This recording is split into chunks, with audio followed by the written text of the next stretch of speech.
Good evening, and that was a really scintillating panel discussion which preceded this. But I can promise you, with the galaxy of women leaders who are there in this particular one, we will not be far behind for sure. And discussing this very important topic of womenomics and how women can power the 5 trillion dream, um, and the ambition which India has as it marches towards the 100th year of independence, as I said in my earlier inaugural address. I think we will discuss several important areas, among them the reasons why women can, women have not yet played that kind of important part as yet, and how it is changing over the last few years in particular, and what achievers like the ones we have with us this evening can do to make that narrative different and much, much more positive for India. Today, in fact, in the morning, Ashima will bear me out. We had the monetary policy, and the governor, of course, I will not ask you, don't worry, Ashima, I know what you want to say. We will not ask her about what transpired there. But the fact of the matter is that the governor was bullish about India's growth prospects. They've talked about a 7% growth for this current fiscal. And what we are going to look at is the 5 trillion dream. Niti Aayog, for instance, has also talked about not just development, not just growth, but women-led growth. And the Prime Minister has also emphasized on that. So, Ashima, let me start with you. What are the areas you think where women can really power this growth ambition of India's? Yes, I think first of all, Indian women's labor force participation is one of the lowest in the world. It's about 22%. So if you think of more women coming into the labor force, obviously, and working, it could lead to a tremendous rise in our GDP and help us reach that 5 trillion goal much faster.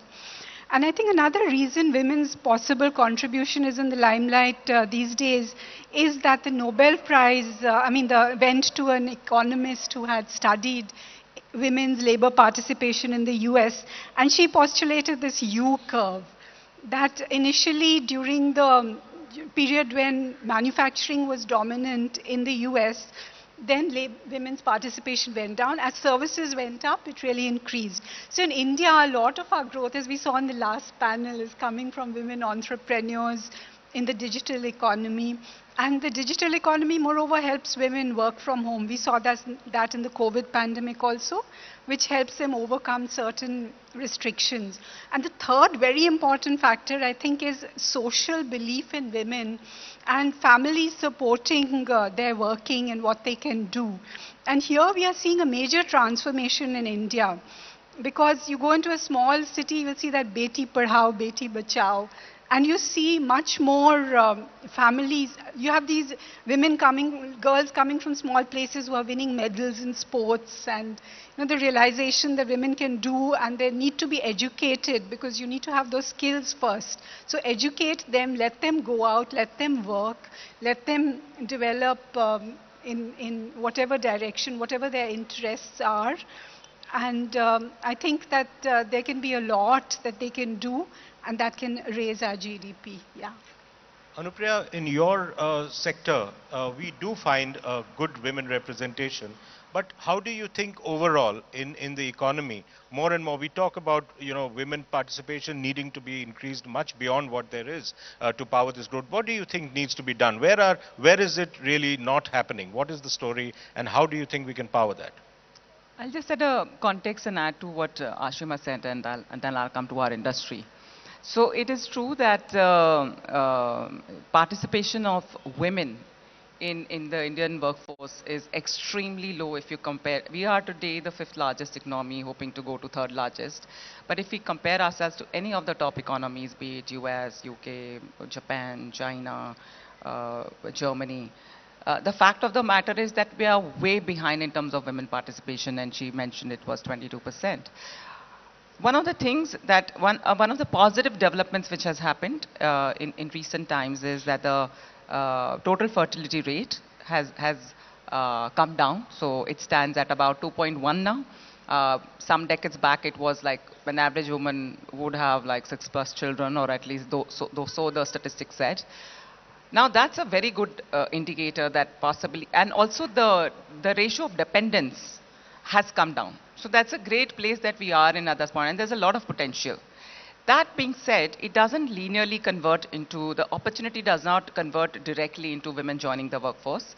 And the reason I say so, because clearly data shows that in the last many years, while there has been an 8-fold increase in the number of women participating in higher education, actually the participation of women in the workforce has gone down, which is terrible, okay? Right. So obviously a lot of work needs to happen, whether it is through the government or the public sector, the private sector, startups, everybody needs to participate in that. In our own way, coming to my industry, so there are 3 things that I wanted to just talk on this one. One, of course, is within our industry, if we look at, overall advertising and media, and I'll stick more to advertising, but obviously it is all part of the service sector, knowledge sector. So, I mean, within the sector, we will be employing a few million people. So that's not something that even if we have 100% women, it's not going to make that much of a difference at an overall country level. But we do our bit to do that. And so today I'm very happy to say there are very clear, pointed programs that we have in our organization. And today we have 41% women. Of course, more needs to be done, and we have focus programs for that. So we are doing that. The larger part that the industry can play and is playing is how to shape the narrative. Like Ashima said, that when you go to small towns and you see girls with changing this thing. There was a time when I was a small girl in a small town. I had no idea of the corporate world. I had no idea what I would do when I get up, when I become like sort of a young adult. I saw many ads, and I remember one particular one where there was this young lady who gets into a boardroom, and it's an interview situation, and she cracks it because of course she's applied some product. But that's okay. Like, I don't remember the product. I do actually, but let it be. The thing is that, and she cracks the interview because of the confidence which she, and I was a schoolgirl at that point in time, and I looked at that and I said, I want to be that girl. Right? So what the point I'm trying to say is that advertising has a lot of influence on society and shaping narratives, shaping society, shaping communities. And that is where we proactively play a role in that. So one, internally we train our people to ensure that are constantly looking every piece with modern progressive lens. We also partner with external organizations like Unstereotype Alliance, which is powered by UN Women. So when they entered India, we are in partnership with them. We run programs which ensure that everybody is sensitized in terms of how is the gender portrayal happening in advertising and media. Are we portraying women in a positive sense? Are we even portraying women over there? We are not objectifying them and things like that. So that is the second bucket. And there's work that we do, and we train our people and inspire our people to follow on those. The third is more intense programs with our clients. So at Publicis Group, we have 500 plus clients, some of the leadings one like P&G, Nestle, Dabur, Parle Products, Hero, HDFC Bank, Airtel, many such clients. And we also, to bring about change along with clients and their brands, we create positive programs on ground as well. So for example, one of the sanitary brands, we realized through research that almost 27 million girls are dropping out of school every year because of periods. And 70% plus girls are not even aware of period when it happens. So through the, obviously education program, ensuring that that chapter is taught, the chapter is brought back into the class, and all of many such sort of interventions. Another sort of measurement showed that in a year's time, 1 million more girls were able to be retained in the school. Now, it could be many other measures as well. The fact is that these 1 million girls are going to hit the workforce 10 years later, and that's going to contribute to the economy. And similarly, in other foods business, for example, and after this, in other foods business, for example, it was very interesting for us to find out that there was a backward integration with the farming chain, obviously, for the food product. And we realized that actually 71% of the farmers in a lot of these villages were women. because the men had gone to town to do work, as drivers or as laborers or participate in logistics and other areas.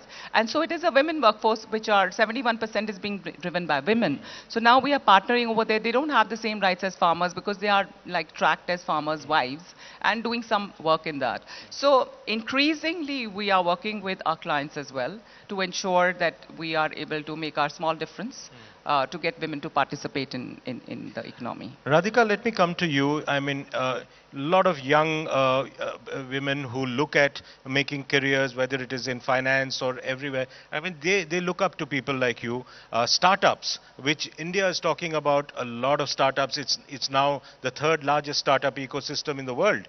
And yet, this constant refrain, even now, while things are changing, but there is this refrain of women still being discriminated against when they look at, approaching funding, women-led startups not getting enough funding.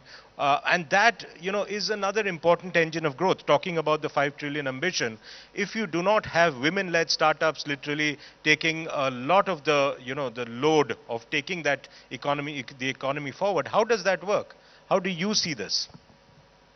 So firstly, thank you. I think one, I should say, I and also Padmaja and Vibha, we represent, perhaps you talked about jobs, we represent financial services at large, and we are the industry that has been the beacon of women's leadership in this country, from a finance minister to a regulator and many banking, insurance, mutual fund heads. Well, there's a long way to go. And I start by saying that because I think before we come to startups, role modeling is a very, very powerful thing. Now, when a company like Nykaa lists on the stock exchanges, and I'm not going to talk about the company or the stock price, I can tell you many women's WhatsApp groups buzz saying, if she can do it, so can I. When you see a woman CEO like Vibha, or anyone else stand up and talk and say she's leading a 1 lakh crore market cap insurance company, if she can do it, perhaps I can. And I cannot tell you, I'm a recent mother, how many women write into me, and their primary two pieces of advice are, one, should I get married, and what kind of guy should I marry? I mean, it's not career advice, but it's actually what kind of guy. And two, how do I go about pregnancy and conceiving, because I'm really conflicted between motherhood and career. So I think this is important. Now, coming to the subject of jobs and startups, I think there are 2 points of excitement. So labor force participation is poor, all of that is known. I think we need to do both. We need to create more jobs for women in corporate India, and we need to make the women's startup story better. On the first, I think what is truly encouraged me is that we've gone from becoming a services-led country to a manufacturing-led country. Not many people know that a government reform like PLI, which has been production-linked incentive, it's created 4 lakh jobs. But 70% of them went to India's women. That is what you need to do. And that will bring more women into the formal sector. That will add the next $1 trillion of GDP. I think in terms of startups, I have seen all the stories about women struggling with funding. The mindset will change with more success. Perhaps this question alludes to some of the experience of Shark Tank India itself. But I think what's the most inspiring thing to see, and while I can't talk till the show airs, is when you see a woman founder come up and pitch, and 2 men are fighting to invest in her company. Now think of, in a world where women are denied funding, where they're worried about whether they can do it, what a 15-year-old girl sitting in small town or middle town or even city India thinks when she sees that image of 2 potential sharks fighting to give a woman funding, and that woman is rattling off questions because she knows her numbers, she knows her business, and she's just damn good. And I think that is media shaping a positive narrative about startups. That's a great example. Actually, that's true, because the more stories like this come to the forefront, the more it will inspire women across the country. That's true.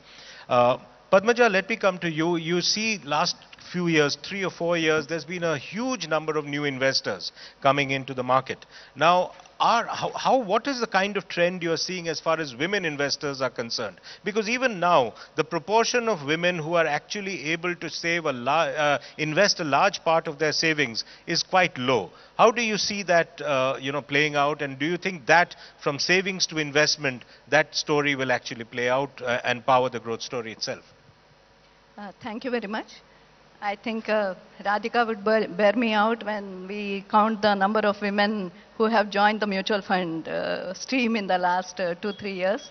At least I think there has been a jump of about 30 lakh women in the mutual fund industry itself. 30%, yes. Yeah, and then there has been also a demographic study which said but it's still not large enough. It's about 20%, if I'm not mistaken. 25 to yeah, 25%. I mean, I think given the situation where we are coming from, this is not this is very good.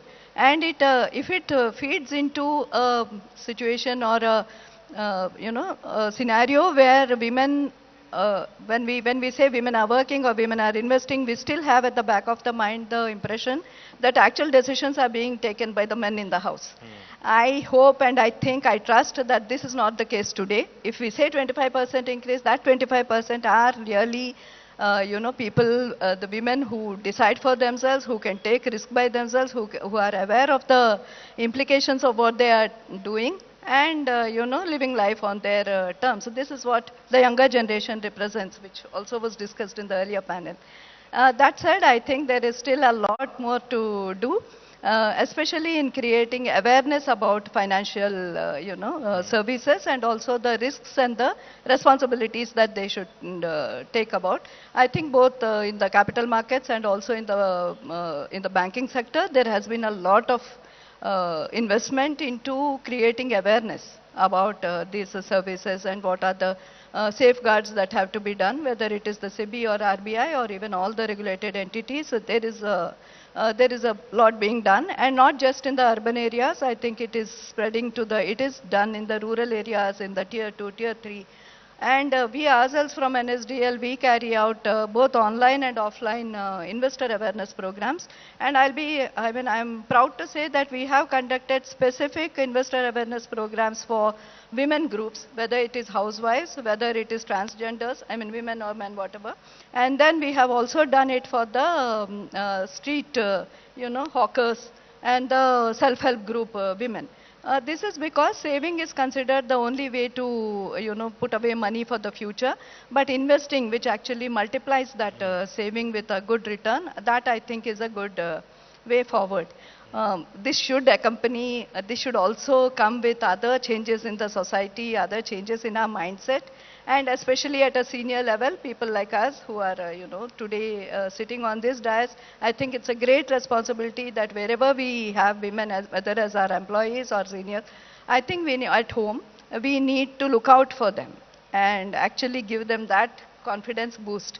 I think that's the only thing I find, not so much in the younger generation, but there are generations above. At NSDL, you have achieved some good results over the last couple of years in terms of increasing the revenue. Yes, what have you done?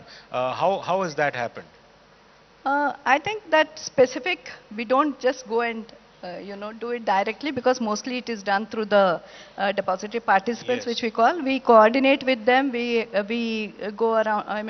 No, I'm talking about increasing the number of women in your company, going up the workforce. In the last 2 years, the percentages, it was 17% or so when 2 years back. Today, I'm proud to say that thanks to the efforts, it is now 26%. It can be much, much better, 50 being the minimum. And this is across all levels, right? Yeah. Again, I think whether in banking or even today in NSDL, the numbers at the lower levels are much higher. Yes. And this is in banking also we found, whether it was SBI or in Indian Bank, we found that the numbers at up to the middle management somewhat decent, reasonable, but beyond that it tapers off. Various reasons. I think we have all the reasons we have been talking about. The same thing applies here. At least in NSDL, there are no transfers. In banks, there were transfers also. I think what we did is we made sure that we cannot discriminate on any gender or anything. We have to have meritocracy. So when we recruit people, the one guideline was that if there is a vacancy, at least 4 or 5 people should come for the interview. And in that, at least 50% should be women. I mean, you find the candidates, you bring them for the interaction, and in that, if they don't fare well and someone fares well, that's fine. But at least get them to the table. So this, I think, helped. And then looking out for women who have dropped out of the workforce, not necessarily from NSDL, but from any financial sector, especially in the technology sector, there are lots of such women. So allowing them to work from wherever they are, giving them flexible timings, and that we have done even for men. I think what is good for women is to be done for men also, because only then that parity, both the ways works. So these are some of the measures we take. Vibha, you've been listening very patiently as the others have spoken. Let me come to your sector in particular. The number of policies issued is also not a very healthy figure at this point to women. In 2022 data, if I'm not mistaken, is about 35% policies issued to women. What is the problem there, and how does that made to grow? How do you think that can be powered and increased as more and more policies can be issued to women? See, this is a much more systemic issue, I think, as to why it is what it is. That it might have been 30%, now it's 35%. It should be more than 50%, just to reflect, the 50-50 or thereabouts mark between a male-female ratio. It needs to start from our schools, wherein both boys and girls are taught 101 of basics of finance, basics of saving, how does one get financial independence. Because the kernel of how one looks at your own savings, independence, and so on depends on understanding.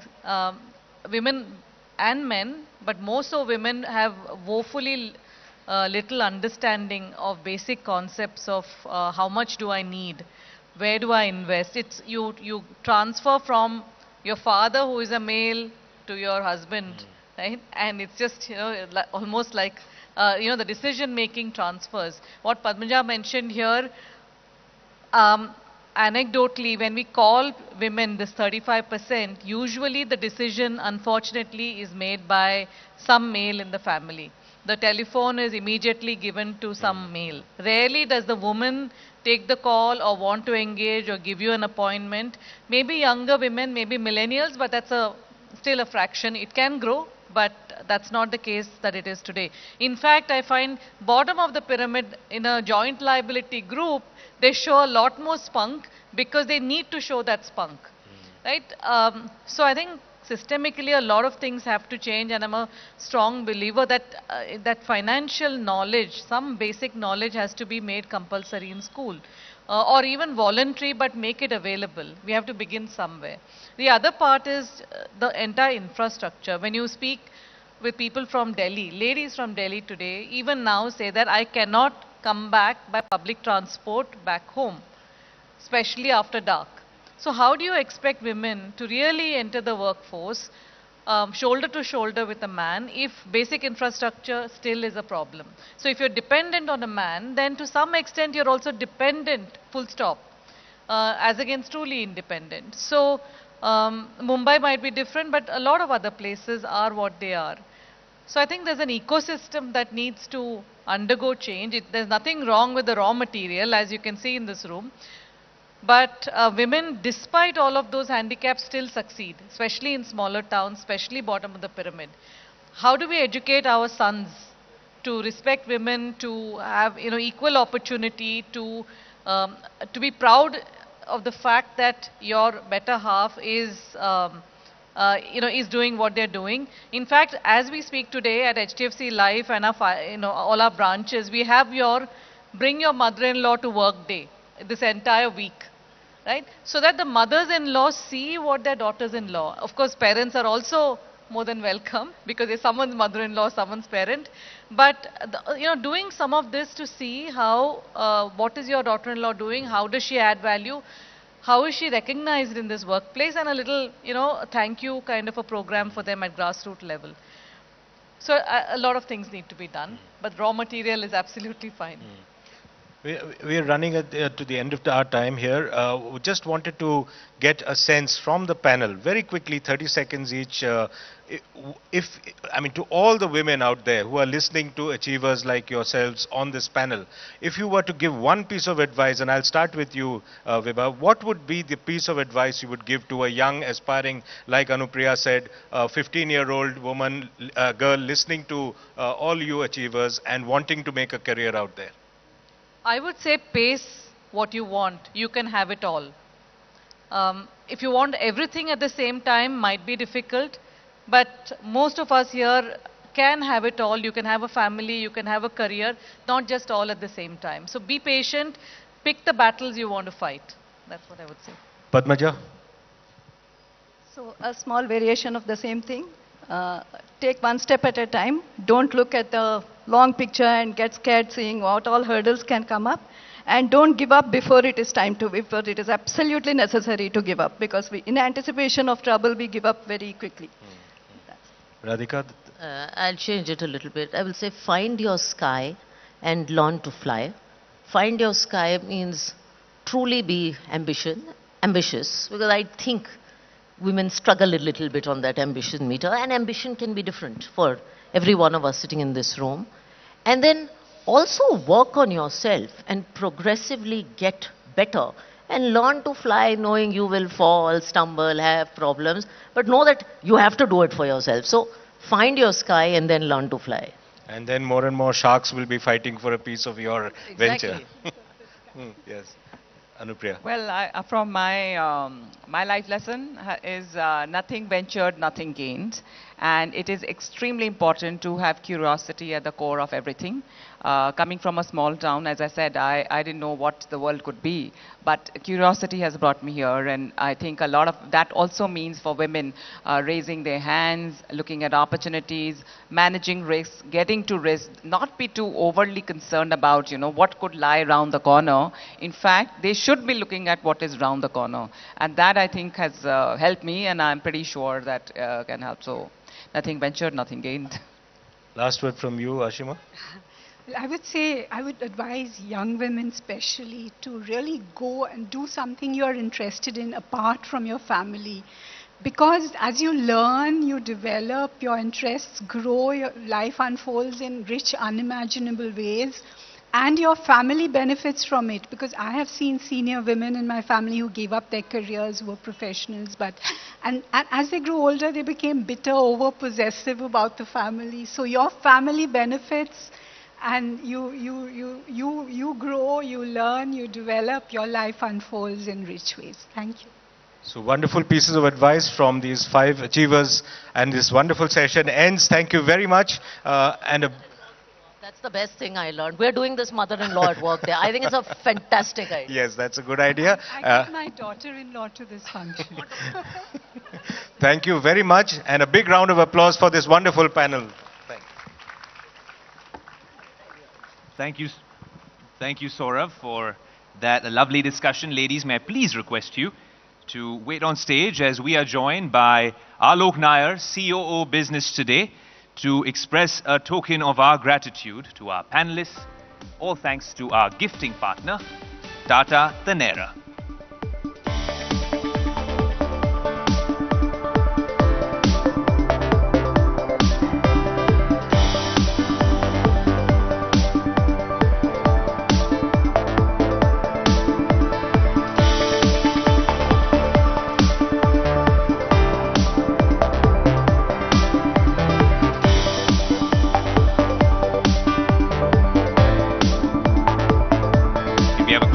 As well.